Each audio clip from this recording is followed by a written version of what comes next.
എല്ലാവർക്കും എൻ്റെ നമസ്കാരം. പെർഫോമൻസ് ആങ്സൈറ്റി, ഇറക്ടൈൽ ഡിസ്ഫങ്ഷൻ, അതായത് ഉദ്ധാരണക്കുറവ്. ഇപ്പോൾ ശാരീരികമായി ബന്ധം പുലർത്തുന്ന സമയത്ത് ഉദ്ധാരണക്കുറവ് ഉണ്ടാകുന്നതിനുള്ള ഒരുപാട് കാരണങ്ങളുണ്ട്.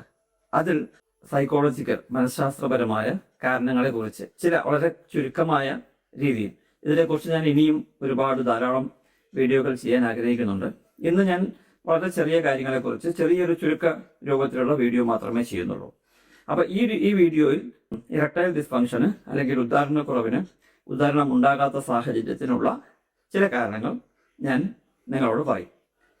ഒരു ക്ലയൻറ്റ് എൻ്റെ മുമ്പിലേക്ക് വന്നിട്ടൊരു ദിവസം അദ്ദേഹം ചെറുപ്പക്കാരനാണ്, 24-25 വയസ്സേ ആയിട്ടുള്ളൂ.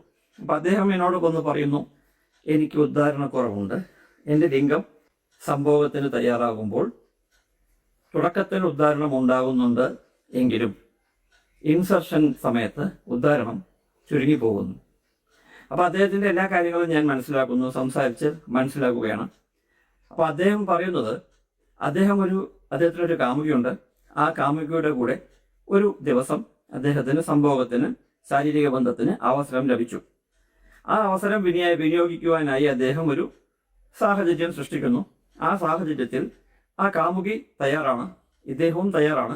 പക്ഷെ ഇദ്ദേഹത്തിന് തുടക്കത്തിൽ ഇറക്ഷൻ ഉദ്ധാരണം ലഭിച്ചുവെങ്കിലും പിന്നീട് ഉദ്ധാരണം ലഭിക്കുന്നില്ല. അത് കംപ്ലീറ്റ് ചെയ്യാൻ അദ്ദേഹത്തിന് കഴിയുന്നില്ല. ഇദ്ദേഹം അങ്ങേയറ്റം ഡെസ്പറേറ്റായി.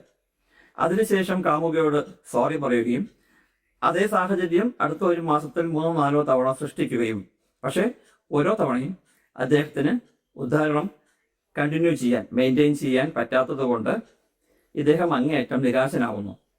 അതിനുശേഷം അദ്ദേഹം എന്നോട് വന്ന് ഈ വിഷയം സംസാരിക്കുകയാണ്. ഇതിനെന്താണ് കാരണം സാറേ? ഞാൻ വളരെയധികം ബുദ്ധിമുട്ടിലാണ്. എൻ്റെ കാമുകിയെ എനിക്ക് സന്തോഷിപ്പിക്കാൻ കഴിയുന്നില്ല. എനിക്ക് ഈ ഇറക്ടൈൽ ഡിസ്ഫങ്ഷൻ, ഉദ്ധാരണമില്ലായ്മ എന്ന പ്രശ്നമുണ്ടോ? അത് ജീവിതം തന്നെ തകർക്കില്ലേ എന്നെല്ലാമുള്ള ചോദ്യങ്ങൾ ചോദിച്ച് അദ്ദേഹം എൻ്റെ അടുത്തേക്ക് വരുന്നു. ഞാൻ അദ്ദേഹത്തിന് ബേസിക്കലി കൗൺസിലിംഗ് കൊടുക്കുന്നു, കൃത്യമായ കാരണങ്ങൾ പറഞ്ഞു കൊടുക്കുന്നു.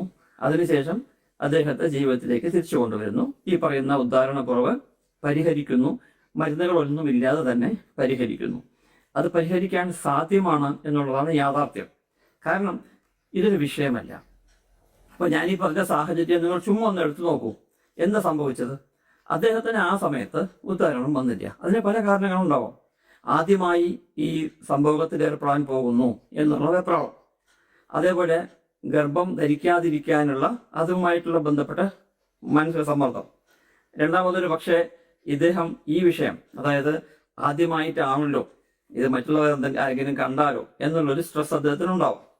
പിന്നെ കാമുകിയെ സന്തോഷിപ്പിക്കണം എന്നുള്ള ആ ഒരു ചിന്ത കൊണ്ടുണ്ടാവുന്ന സ്ട്രെസ് ഉണ്ടാവും. പിന്നെ കൂടെ വരുന്നത് പെർഫോമൻസ് ആങ്സൈറ്റിയാണ്. ഇത് ശരിക്കും നടന്നില്ലെങ്കിലോ ഞാനൊരു പോരായ്മയുള്ള പുരുഷനായി മാറില്ലേ എന്നെല്ലാമുള്ള ചിന്തകൾ ആ സമയത്ത് ഇദ്ദേഹത്തിന് മാനസിക സമ്മർദ്ദം നൽകിയിരിക്കാം.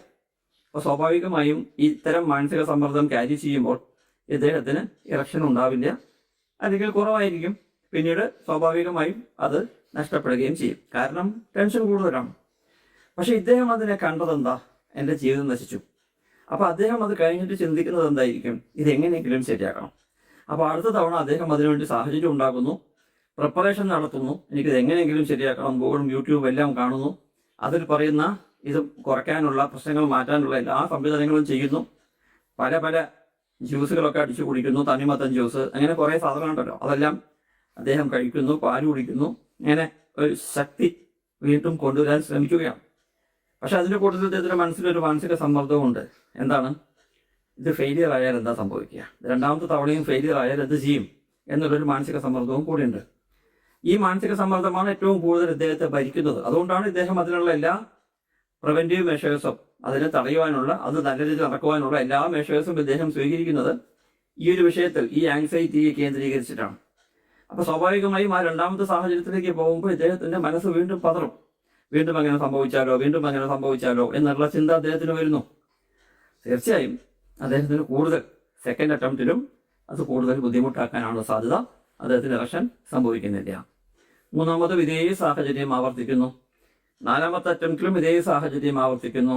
മാനസിക സമ്മർദ്ദം ആദ്യം സംഭവിക്കാത്തതിന്റെ ബേസിൽ, ആദ്യം ഈ ഇറക്ഷൻ ഉണ്ടാവാത്തതിന്റെ ആ ബേസിൽ അതിൽ സ്ട്രെസ്ഡ് ആയ, അതിൽ മാനസിക സമ്മർദ്ദം ഉണ്ടായ, അതിൽ ഡിപ്രസ്ഡ് ആയ ഈ വ്യക്തി വീണ്ടും വീണ്ടും അത് എങ്ങനെയെങ്കിലും ശരിയാക്കി നടക്കണം, എങ്ങനെയെങ്കിലും ശരിയാക്കിയേ പറ്റൂ, അല്ലെങ്കിൽ എൻ്റെ കൂട്ടുകാരി എന്നെ കുറിച്ച് എന്ത് വിചാരിക്കും, എൻ്റെ ജീവിതം നശിച്ചു പോലെ എന്നുള്ള രീതിയിൽ ഇദ്ദേഹം ചിന്തിക്കുന്നത് കൊണ്ട് അടുത്ത തവണയും അത് നടക്കുന്നില്ല.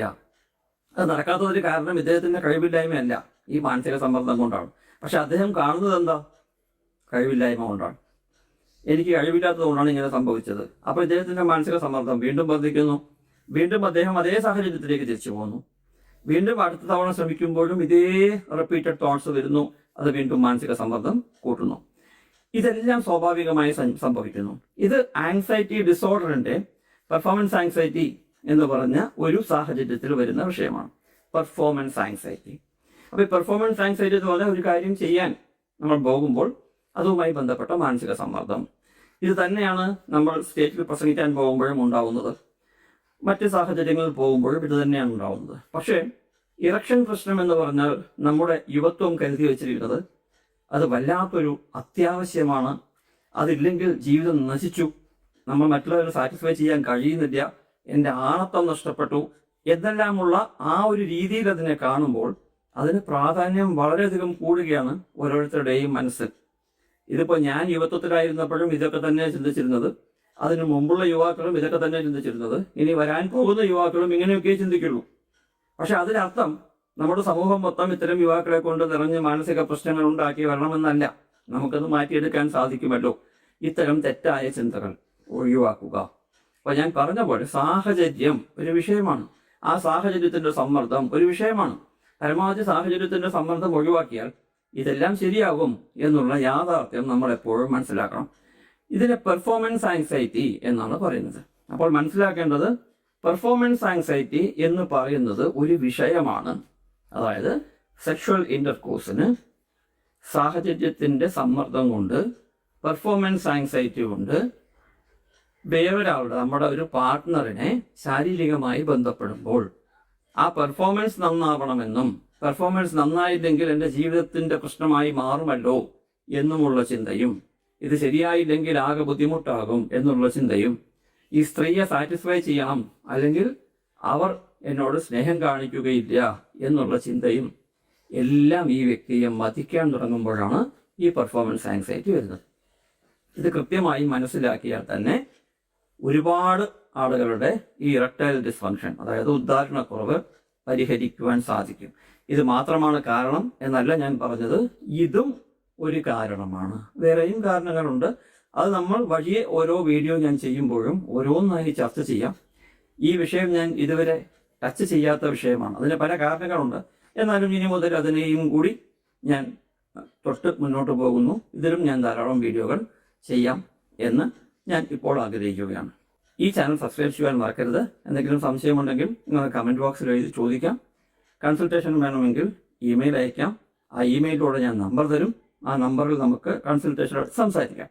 ഈ വീഡിയോ ഇത്രയും നേരം കണ്ടതിൽ നിങ്ങൾക്ക് എല്ലാവർക്കും നന്ദി, നമസ്കാരം.